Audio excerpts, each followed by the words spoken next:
on va corriger les exercices 28 et 29 de la deuxième photocopie sur le calcul littéral. Donc voici ces exercices. On va ici se positionner comme ça. Donc exercice 28. Cette figure est constituée d'un carré et d'un triangle isocèle. Elle a une dimension variable. Elle a une dimension x variable. Donc on voit ici, vous avez x qui est variable, qui est le côté du carré.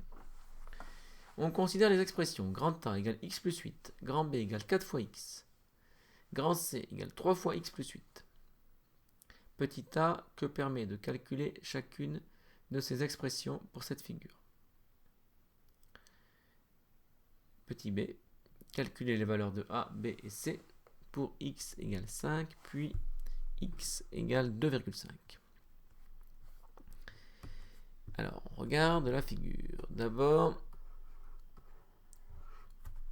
petit a, que représente x plus 8. Donc on regarde, x il est ici. Là je connais pas, donc là c'est des x. Ah, là c'est 4. Donc 4 et 4, 8, plus x. Donc manifestement a représente le périmètre du triangle. A représente le périmètre du triangle. Représente le périmètre du triangle.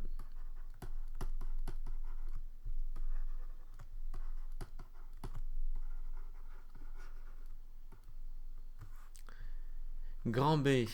Alors grand B c'est 4 fois x, donc évidemment grand B. Eh bien ça représente le périmètre cette fois-ci du carré. Représente le périmètre du carré.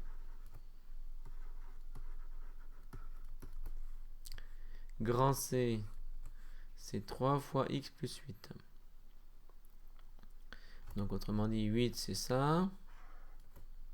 Si on fait des longueurs. Et 3 fois x c'est ça. Donc clairement ça correspond au périmètre de la figure. Donc périmètre de la figure complète. De la figure. Voilà pour le A, petit b. On va donc calculer ces valeurs dans des cas particuliers. Donc pour x égale 5 d'abord. Pour x égale 5, on applique les formules. Grand A égale x plus 8. Donc ça va me donner, alors je peux directement remplacer x par 5, ça va aller plus vite. Donc c'est 5 plus 8, ça donne 13. Grand B, c'est 4 fois x, donc ça va donner 4 fois 5 égale 20. Alors c'est des unités de longueur, on ne sait pas ce que c'est. Est-ce que c'est des centimètres? On ne sait pas, mais donc c'est avec l'unité de longueur qui serait à préciser ici. Et grand C est égal à 3 fois 5 plus 8. Autrement dit 15 plus 8. Autrement dit 23.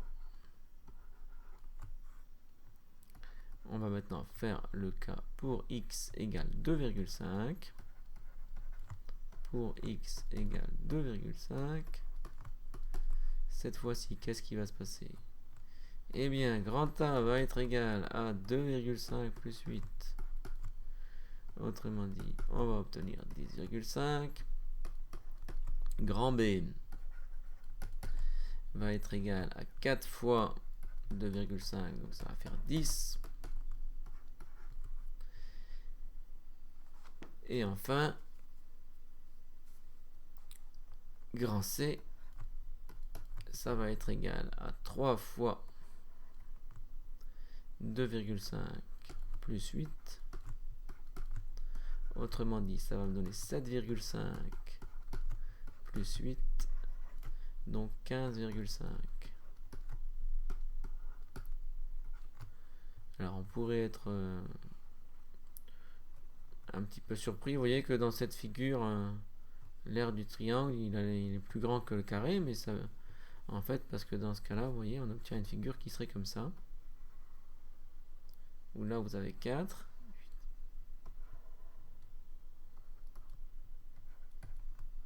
il a 2,5. Donc en fait c'est normal hein, que dans ce cas particulier, dont la forme est différente du dessin qui est là, eh bien le triangle il a 10,5 de périmètre alors que le carré il a 10.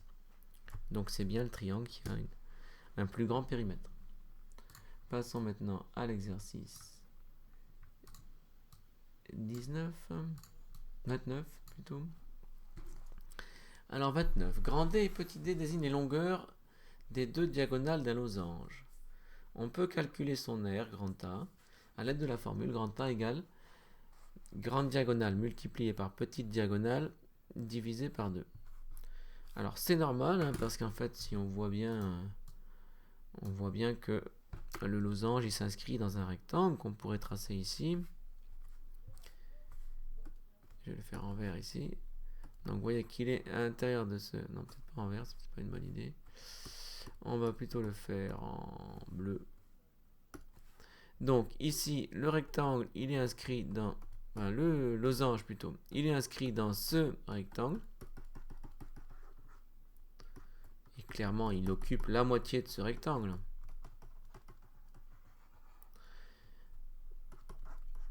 Mais ce rectangle, on voit que sa longueur, ben, c'est la grande diagonale, donc grand D, qui est ici. Et la largeur du rectangle, ben, c'est la petite diagonale, qui est ici. Donc par conséquent, c'est normal que la formule, ce soit grande diagonale fois petite diagonale divisé par 2.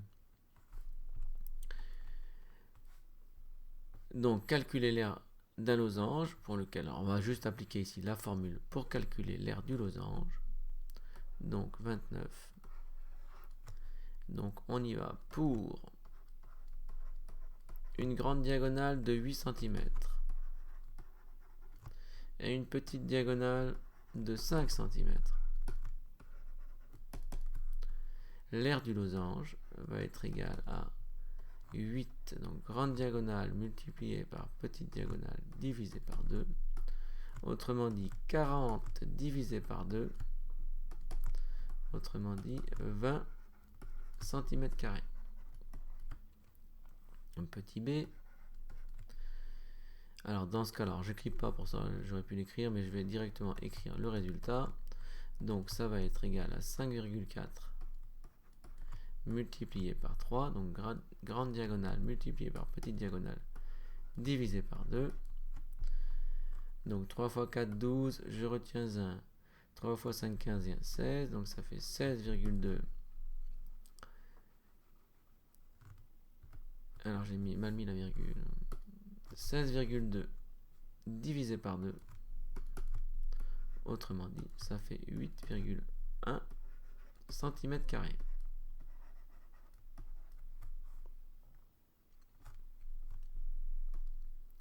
Troisième cas, petit c. Donc pour d égale 9 cm et donc pour la grande diagonale qui fait 9 et la petite diagonale qui fait 7, cette fois-ci l'aire va être égale à grande diagonale 9 multiplié par petite diagonale 7 divisé par 2. 9 fois 7 ça fait 63, donc ça fait 63 divisé par 2. Alors comment on fait ça? Vous voyez, comment on peut faire ça? Alors c'est un petit divisé ici. Hein. Comment on peut faire ça intelligent? On peut dire que 63,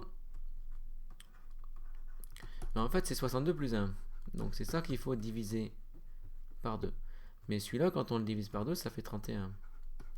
Et celui-là, quand on le divise par 2, c'est 0,5. Donc ça fait 31,5 cm².